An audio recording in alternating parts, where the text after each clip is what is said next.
Located in the upper west corner of the continental United States, Seattle appears as an outsider, just barely clinging onto the land. While many associate Seattle with Starbucks, rain, and tech giants like Microsoft and Amazon, a deeper exploration of its history uncovers a rich culture of misfits seeking their own version of the American dream. By the same token, we see a mirror image of our nation's story, one in which scrappy and ambitious men and women help pave the way for a society of opportunity. Even now, Seattle maintains its frontier identity, embracing those shedding old walks of life or in pursuit of new horizons. But how was Seattle conceived? To answer that, we look to an unlikely individual named David Swinson Maynard. Known as Doc by his acquaintances, he was born in Castleton, Vermont in 1808. By 1850, he lived in Ohio with a wife, Lydia, and their 2 children. Tired of the doldrum of family life and in debt, he took off alone for California, dreaming of the gold fields that awaited him. He joined a party heading out west through the wondrous and wild new country. Circumstance made the men and women of this journey hardy throughout the trip. And while the only recollection I have of setting out on the Oregon Trail is from a 2-bit video game that I played in elementary school, the actual people who made this trip experienced grave danger constantly. Maynard writes, quote, May 21st. Passed the grave of 8 Powers of Peoria County, Illinois. Died on the 20th instantly, about 65 miles west of St. Joseph. Traveled about 18 miles. Was called to visit 3 cases of cholera. 1 died, a man, leaving a wife and child, from Illinois, poor. He lived 7 hours after being taken. Cholera, the scourge of many frontiersmen, took hold of Maynard mid-journey. He didn't tell a soul of it, but wrote of it in his journal. Miraculously, he regained his strength, and soon after, fate would take another turn. Catherine Broshears, another member of the traveling band, was accompanying her mother, husband, and brother-in-law when tragedy struck. Not one, but all 3 succumbed to cholera and died. In their final hours, Doc Maynard attended Catherine's family. After their demise, Maynard decided to travel with the grieving widow to a tiny settlement called Tumwater at the bottom of the Puget Sound. When they arrived, however, the reception at the homestead of Michael Simmons, Catherine's brother, was less than lukewarm. The swaggering doctor's interest in his sister made Michael uneasy, and not long after Maynard stepped foot in Tumwater, he was encouraged to leave in search of gold in the surrounding area. Well, the doctor found no gold.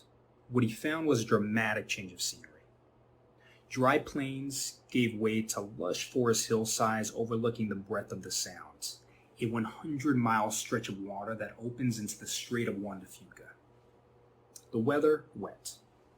It's Washington, after all, but with none of the East Coast torrential downpours that Maynard would have experienced back home. He also found a small community named Smither, now the state capital, Olympia, and there he found an ample supply of lumber to ship to California. With his newfound capital, he opened a store. Despite his industriousness, Maynard was a terrible businessman. He undercut his competition and gave away most of his inventory by offering unlimited credit. Quote, Maynard was popular with the townsfolk, but not with the other merchants, among them Mike Simmons, who felt that Maynard was not only hell-bent for bankruptcy, but was a bad influence on customers. His business rivals suggested that Maynard would probably be happier selling his goods somewhere else, end quote. However, Doc stayed in Smither for the time being and met Chief Sealth, or as others called him, Seattle, of the Duwamish or Tuwamish, an enigmatic figure who held sway with the whites, who regarded him as one of the most powerful chiefs in the Oregon Territory. This was not quite true of his relations with fellow Indians, who held different notions of political power, especially with neighboring tribes. Meeting Sealth proved a turning point, and the Tyee convinced Doc to move to New York Alki, a young settlement located further up the Sound. Maynard met several characters there whose names would be remembered in the busy thoroughfares running through Seattle, people like William Bell, Arthur and David Denny, and Carson Bourne. Having recognized the faults of establishing a larger community on their current plot, they had already scouted out promising land across the bay, stretching from the end of flat marshlands near the Duwamish River up north along a deep stretch of water hugging the western coastline The four pioneers staked their claim on new land and began building the foundations of a new town. It was but one settlement in a long line of upstart communities popping up all along the Sound. However, with piss and vinegar, the men got to work on what they hoped would be a great new city. But what to call it? They hadn't yet thought of anything. But once an administrative worker referred to the new enclave as Duwamps, not the most appealing of names, I'll admit, they quickly brainstormed and settled on Seattle in honor of Maynard's new friend Sealth. Now Maynard was gregarious, and he soon became the face of Seattle when newcomers arrived into town. One of these transplants was Henry Yesler, who hailed from Ohio and was looking for a place to build a steam mill. Yesler explained to the doctor that the best location for this mill was on land already taken by Maynard and Bourne. And as the industrialist proceeded to bid his farewell to the townspeople, Maynard and Bourne had a quick meeting between themselves. The prospect of a steam mill would be a boon for Seattle. Not only would it bring in labor and increase the property value of the land, it would also be the only steam mill on the Sound, thereby bringing them a distinct advantage over all other competing communities. The choice was obvious, and the two decided to share their land with Yesler. The doctor was intent on seeing Seattle emerge as a great city, and so began selling land to settlers with important trades to the area. He sought a moral society, so he brought missionaries, for industry a blacksmith, for word of this jewel of the Northwest to spread far and wide, a sea captain. During this busy time, he went back to pay a visit to Catherine Brochet's. He cut just about the most curious look as he traveled in his dugout canoe, manned by an all-native crew speaking in their language and donning a suit and tie. Amidst the exciting rumblings in Seattle, the Oregon Territory was suffering its own growing pains. The Columbia River, which now separates Oregon and Washington, cut off the governmental influence of those living near its northern border from the more populous Willamette Valley south of the river. As part of a Congress of Northern citizens, Maynard traveled down to the legislature to make a case for creation of a new territory, and also to get a divorce from his unsuspecting wife. Maynard's visit was a spectacular success. He made his way back up north to Olympia to visit Catherine, beaming, as several new counties were drawn up north of the Columbia, and his divorce was proved. Quick to capitalize on his new status, he asked Catherine to marry him, had a hasty wedding outside Olympia, then took off for Seattle with his new bride in tow. Having arrived in Seattle, the civic leader began to work on changing the particulars of his land claims. After initially arriving in Seattle, Maynard was afforded a generous amount of land, totaling 640 acres, half of which would go to him, and the other half to the first Mrs. Maynard. While highly questionable on legal grounds, the Emerald City's founding father managed to hand off the claim to his second wife, Catherine, by writing the land commissioner 2 dates. The first one, the termination of his first marriage on December 24th, 1952, and the second, his new marriage on January 15th of 1853. None the wiser, the land commissioner simply assumed Lydia died and granted the request. Shortly thereafter, Washington officially separated from the Oregon Territory on March 2nd of 1853. Sadly, before the territory was born, native Salish tribes, like many before them, were sent packing to designated reservations. The white and the native communities, with their oftentimes conflicting interests, needed a go-between, and Maynard naturally fit into this role of Seattle's first Indian agent. A few months into his new tenure, Seattle's first ambassador to the natives arranged a conference to sign a treaty with all the Puget Sound tribes, including the, quote, Snohomish, Skokomish, Duwamish, Muckleshoots, Quillawamish, Siwamish, Snoqualmie, Sackaquills, Skagits, Squamish, Kikalis, Skoquachams, Swimish, Nooksacksamummy, end quote. While it's doubtful every tribal member could understand the full scope of this document, it delivered well over 1 million acres into the settlers' hands in exchange for $150,000 of bargaining items. Nevertheless, the treaty was signed. While this treaty allowed for a slow transition onto reservations, trouble started to brew. South of Seattle, a homesteader on the White River began telling stories of Muckleshoots who had slunk to his cabin in the middle of the night, hell-bent on murder, only to find the place empty, as its owner slept in a nearby tree. Word made its way to Seattle and quickly mobilized Charles Mason, the interim governor, who traveled south under armed guard to investigate the claims. After interviewing tribal members and noticing nothing amiss, he decided to return. However, second-guessing himself, he called on a volunteer posse to round up Chief Leshai from the Nisqually tribe, who obstinately refused to move to the new reservation. Unfortunately for the volunteers, Leshai proved a formidable horseman and evaded capture, and the botched mission resulted in 4 dead posse members. The next day, in response to the failed attempt, Muckleshoots and Klickitats sent parties to attack white settlers along the White River. Chief Nelson, who was involved in the attack, so greatly respected the bravery of one of the settlers that he ordered her 3 children to be set free, who in turn traveled to Seattle to spread news of the violence. What had started as a local event now took on greater national prominence, as word got out as far as Washington, D.C. to mobilize military support. Maynard did his best to quell the rising panic, visiting the friendly neighboring tribes and declaring the settlers' intentions and protecting them against the wrath of the Muckleshoots, Klickitats, and Nisquallies. Soon, Maynard was tasked by Mike Simmons to gather these natives and move them across the Sound to Suquamish and Port Madison. There were several factors against this move at play here, most notably the fact that it was in the drudgery of November, the move would necessitate the building of shelter, and food supplies were short. Despite this, the ever-optimistic Maynard would try and see to it that they were well taken care of, despite the overwhelming odds against it. While hopeful for a solution to the big move, the government had little funds to support the endeavor. Maynard knew he had to uphold his promises to the tribes, and so used his own money to secure the schooner, rations, and lumber needed to transport his allies. He spent the next 2 months ferrying the remaining tribal members to their new settlement, picking up bits and pieces of news on the war. On January 25th of 1856, Governor Stevens sent intermediaries from his ship Active, which was passing Suquamish on its way north, to calm the rumors of active war, stating that a detachment of Marines and volunteers were stationed in Seattle to defend against any enemy attacks. The next day, the booming of howitzers could be heard across the Sound, though Maynard couldn't investigate or send allies as it was his charge to keep the natives safe. At night, the glow of fire pierced the horizon as it ravaged buildings.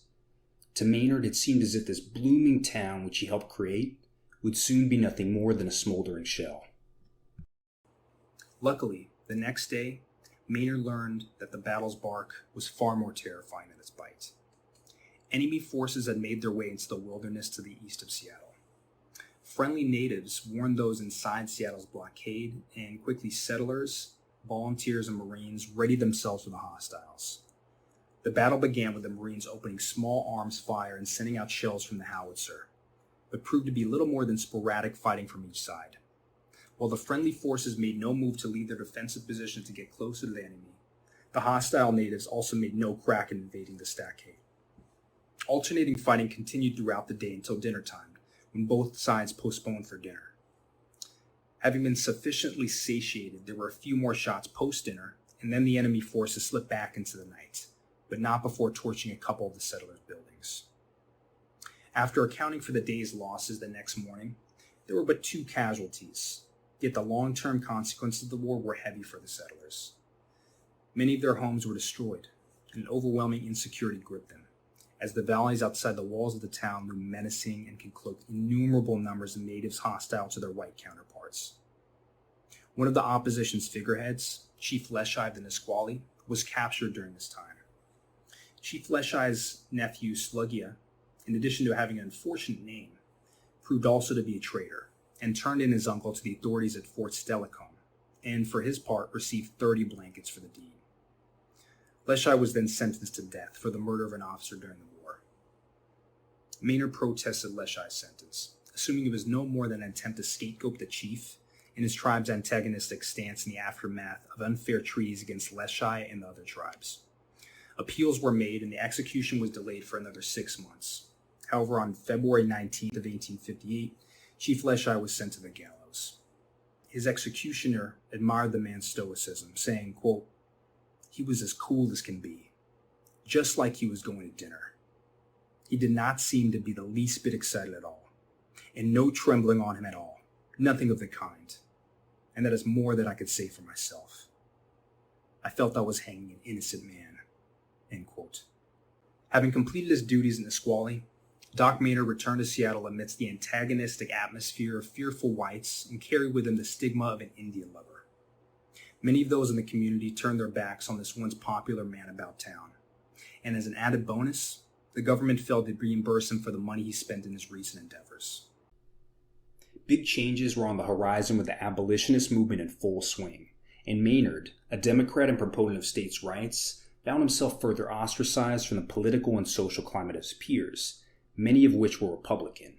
And so, wishing for a change of scenery, he decided to sell all of his land in Seattle's core and purchase a 319-acre farm on Alki Point. Though desirous of a more tranquil environment, Maynard's temperament wasn't suited to a farmer's lifestyle, and he often skipped farm work to engage in other duties. He also played host to a number of natives who would typically arrive by canoe and would camp out on his land, which was strategically located on the Sound. After returning from a government trip, Maynard and Catherine were shocked to find their clapboard house reduced to a burnt-out carcass. Though they were devastated, farm life wasn't Doc's forte, and he packed his and Catherine's bags and headed back to town to begin yet another venture, this time a hospital. It was an altruistic decision for sure, but it was poorly planned. The hospital, which was the first of its kind in Seattle, took up just 2 rooms of a meager 2-story building in modern-day Pioneer Square that Doc and his wife also lived in. Catherine, who had no licenses or formal training, assisted patients in one room while another served as a drugstore. Like most of his business ventures, the hospital was a failure due to unorthodox business practices, such as serving both natives and whites alike and treating patients often without demanding payment. A couple years after, Doc opened up a law practice, ironically around the time that his first wife Lydia learned of his double marriage to Catherine and his reallocation of hundreds of acres of property in Seattle that were supposed to be hers. The day his first wife was scheduled to arrive, Maynard visited his barber and told him to fix him up. His barber asked him what the occasion was. The doctor replied, quote, "I'm going to give the people here a sight they never had before and may never have again. I'm going to show them a man walking up the street with a wife on each arm," end quote. Sure enough, when her steamer rolled in, Lydia was greeted by Maynard and Catherine, and along the 3 of them went back to Maynard's house. It's a testament to Maynard's charisma that they all got along amicably enough, although the issue still stood on Lydia's claim to the property. The government ruled that neither Catherine nor Lydia would end up receiving half of Maynard's land, and ordered Maynard to give up half his property to the government. However, the doctor had given away much of this land to others already, and so in addition to disappointing his second wife Catherine, he could also look forward to litigation from angry landowners. Maynard began turning to the bottle to ease his spirits. And although time brought on a sorry look to his eyes, it also mellowed the public's perception of him.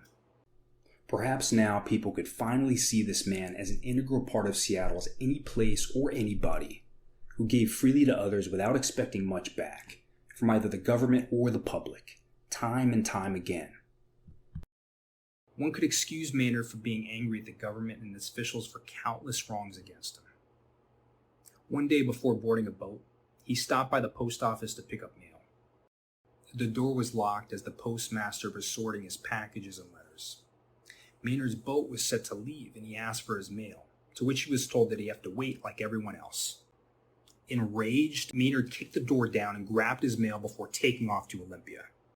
Despite this initial outburst, the doctor felt remorseful, and the next time he was back, he brought hinges for the door and installed them himself. What a class act. Maynard was a man of many faults, but he proved to his last days to be generous, even to those he had bitter dealings with. On March 13, 1873, David Swinson Maynard passed away at the tender age of 65.